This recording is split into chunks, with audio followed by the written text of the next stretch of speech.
যুবসাথীর আবেদন কবে থেকে শুরু হচ্ছে? এই একটা ডকুমেন্টস যদি না তোমার কাছে থাকে তাহলে তুমি গ্র্যাজুয়েট পাস হলেও কিন্তু 3,000 টাকা পাবে না। এবং যদি মাধ্যমিক পাস হয়ে থাকো তাহলে কিন্তু এই একটা ডকুমেন্টস এক্ষুনি রেডি করে রাখো। আবেদন প্রক্রিয়া অফলাইনে হবে নাকি অনলাইনে হবে, কি কি ডকুমেন্টস তোমাদের লাগতে পারে, এই সব প্রশ্নের উত্তর কিন্তু আজকের এই ভিডিওতে পাবে। এবং যুবসাথী নিয়ে যে সত্যিটা কি হতে চলেছে সেটাও কিন্তু এই ভিডিওর একদম শেষে বলবো। ভিডিওটা পুরোটা দেখবে এবং অবশ্যই যদি চ্যানেলে নতুন হয়ে থাকো বা ভিডিওটা ভালো লাগলে একটু শেয়ার করে দিও। দেখো বন্ধুরা, যুবসাথী নিয়ে কিন্তু একটা বড় ধামাকাদার আপডেট চলে এসেছে। তোমরা যদি ফেসবুক খোলো বা ইউটিউব খোলো এরকম বহু ভিডিও পাবে যেখানে কিন্তু বলছে যে প্রায় 22 তারিখ থেকে, অর্থাৎ এই যে 22শে জুলাই আছে, এই 22শে জুলাই থেকে কিন্তু যুবসাথীর আবেদন প্রক্রিয়া শুরু হচ্ছে। তবে আদেও কি যুবসাথীর আবেদন প্রক্রিয়া 22 তারিখ থেকে শুরু হচ্ছে, এটা কিন্তু একটা প্রথম কথা। দেখো আমার কাছে যা খবর আছে এটা কিন্তু জুলাই বলতে 20 জুলাই থেকে প্রায় আগস্টের মিড, অর্থাৎ 15 আগস্ট পর্যন্ত বা 20 আগস্ট পর্যন্ত এর পোর্শানে কিন্তু, অর্থাৎ এই 30 দিনের ভিতর কিন্তু আমাদের যে যুবসাথীর সেটার কিন্তু অ্যাপ্লিকেশন স্টার্ট হবে। এবার আমরা যদি ভালো করে দেখি, পশ্চিমবঙ্গের ইতিহাসে কিন্তু অন্নপূর্ণা যোজনার পরে যদি সবথেকে বড় কোনো প্রকল্প হয়ে থাকে তাহলে কিন্তু এই যুবশক্তি বা যুবশক্তি ভরসা কার্ড বা যুবসাথী তোমরা যাই বলো না কেন, এটাই কিন্তু অন্যতম একটা বড় প্রকল্প হতে চলেছে অন্নপূর্ণার পর।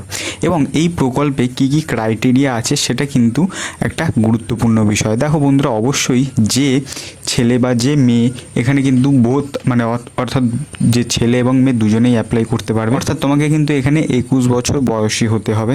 এবং শুধু তাই নয়, তোমার এখানে কিন্তু যে ফ্যামিলি ইনকাম সেটা কিন্তু বছরে 12 লাখের থেকে কম হতে হবে। এবং তুমি কিন্তু কোনো পার্মানেন্ট কর্মসংস্থানের সাথে যুক্ত হলে এইটার সুবিধা পাবে না। এবং আরও একটা যে বড় আপডেট অর্থাৎ বড় ক্রাইটেরিয়া, যেটা কিন্তু অনেকে বলছে এবং অনেকে বলছে না। দেখো, যে ক্রাইটেরিয়াটা ফেসবুক খুললে আমরা দেখতে পাচ্ছি সেটা হলো যে যদি কেউ অন্নপূর্ণা ভাণ্ডার পেয়ে থাকে বা পিএম কিষাণ পেয়ে থাকে, অর্থাৎ তার পরিবারের কেউ, তাহলে কিন্তু সে যুবশক্তির আওতায় আসতে পারবে না। এটা নিয়ে কিন্তু একটা কনফিউশন অলরেডি ক্রিয়েট হওয়া শুরু হয়ে গিয়েছে। তবে এখনও অফিসিয়ালি কিন্তু কিছু বলেনি। আমার কাছে যে আপডেটটা আছে, যদি সেই পরিবারের কেউ পিএম কিষাণ পেয়ে থাকে, অর্থাৎ সেই যে ব্যক্তি আবেদন করছে, অর্থাৎ যে ছেলেটি আবেদন করছে, সে যদি পিএম কিষাণ তার নামে অ্যালট হয়ে থাকে তাহলে কিন্তু সে এই যে যুবশক্তি ভরসা কার্ড আছে তার আওতায় আসতে পারবে না। এবার আসলো টাকা পয়সার ক্ষেত্রে। তোমরা জানো যে যারা গ্র্যাজুয়েট আছে তারা কিন্তু 3,000 টাকা করে পাবে, অর্থাৎ গ্র্যাজুয়েটের থেকে উপর পর্যন্ত। এবং যারা 10 পাস অর্থাৎ মাধ্যমিক পাস আছে তারা কিন্তু 2,000 টাকা করে পাবে। এবার আসা যাক ডকুমেন্টসের ব্যাপারে। দেখো বন্ধুরা, ডকুমেন্টস নিয়ে কিন্তু এখানে একটা বেশ কন্ট্রোভার্সারি বা তোমরা বলতে পারো কিন্তু এখানে একটু গোলমাল ক্রিয়েট হতে পারে। দেখো, ডকুমেন্টস তোমাদের কী কী লাগতে পারে। প্রথমে তোমার একটা পাসপোর্ট সাইজের ছবি, যেটা একদম নতুন ছবি, অর্থাৎ রিসেন্ট 1-2 বছরে তুলেছো এরকম একটা ছবি জোগাড় করে রাখবে।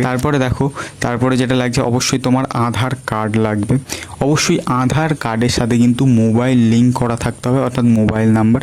এবং তোমার আধার কার্ডের সাথে কিন্তু যে কোনো একটা ব্যাঙ্ক অ্যাকাউন্ট, তোমার ব্যাঙ্ক অ্যাকাউন্ট, সেটা কিন্তু ডিবিটি লিঙ্ক করা থাকতে হবে, নাহলে টাকাটা পাবে না। তারপরে কিন্তু অবশ্যই তোমার প্যান কার্ড লাগবে।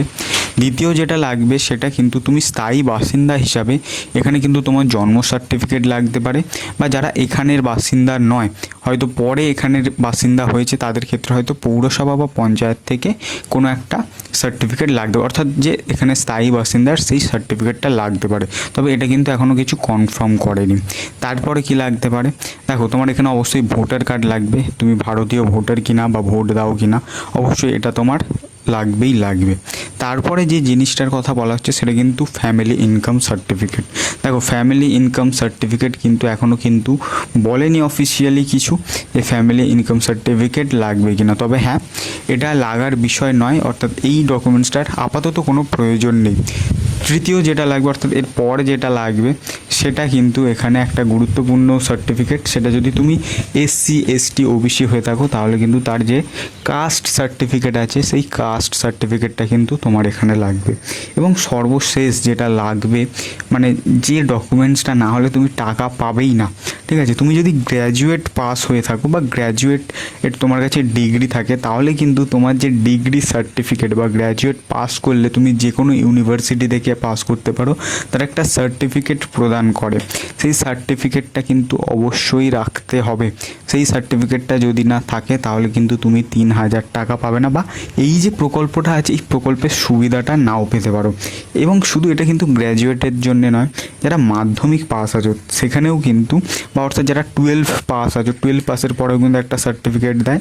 এরকম কিন্তু যে সার্টিফিকেটগুলো আছে তোমার তুলে রাখো, ঠিক আছে? বা লাস্ট যে রেজাল্টটা আছে অবশ্যই সেটা কিন্তু তোমরা সামলে রেখে দাও, কারণ রেজাল্ট তোমাদের অবশ্যই আপলোড করতে হবে। তোমরা যে ফাইনাল যে এক্সামটা দিয়েছো, অর্থাৎ তোমরা গ্র্যাজুয়েশনের ফাইনাল যে এক্সামটা পাস করেছো সেটার যে রেজাল্ট, বা মাধ্যমিক হতে পারে উচ্চ মাধ্যমিক হতে পারে, সেটার কিন্তু ফাইনাল রেজাল্টটা লাগবে। না হলে কিন্তু তোমরা এলিজিবল হবে না, তোমার যে অ্যাপ্লিকেশনটা হবে সেটা রিজেক্ট করে দেওয়া যেতে পারে।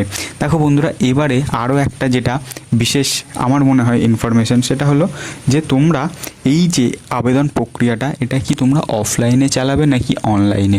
দেখো বন্ধুরা, এটা কিন্তু সম্পূর্ণ অনলাইনে হতে চলেছে। হ্যাঁ, একদমই ঠিক শুনেছো, এটা কিন্তু অনলাইনে তোমরা এখানে আবেদন প্রক্রিয়া স্টার্ট করতে চলেছো। এবং এখানে কিন্তু শুধু তাই নয়, অনলাইনে হবে পোর্টালের মাধ্যমে, এবং প্রায় 1 মাসেরও বেশি কিন্তু এখানে তোমরা আবেদন করার সুযোগ পাবে। দেখো বন্ধুরা, এবার টাকা পয়সা কবে থেকে? দেখো অফিসিয়াল আপডেট অনুযায়ী কিন্তু যে এই টাকা পয়সা কিন্তু আমরা যেটা শুনতে পাচ্ছি সেটা কিন্তু অক্টোবর থেকে পাওয়ার কথা আছে, তবে এখনও কোনো সিওরিটি নেই। তবে হ্যাঁ, তোমরা এই ডকুমেন্টসগুলো রেডি করে রাখো, অবশ্যই যখন স্টার্ট হবে কিভাবে আবেদন করবে, কিভাবে কী করবে সবটা কিন্তু তোমাদের আমি জানিয়ে দেবো।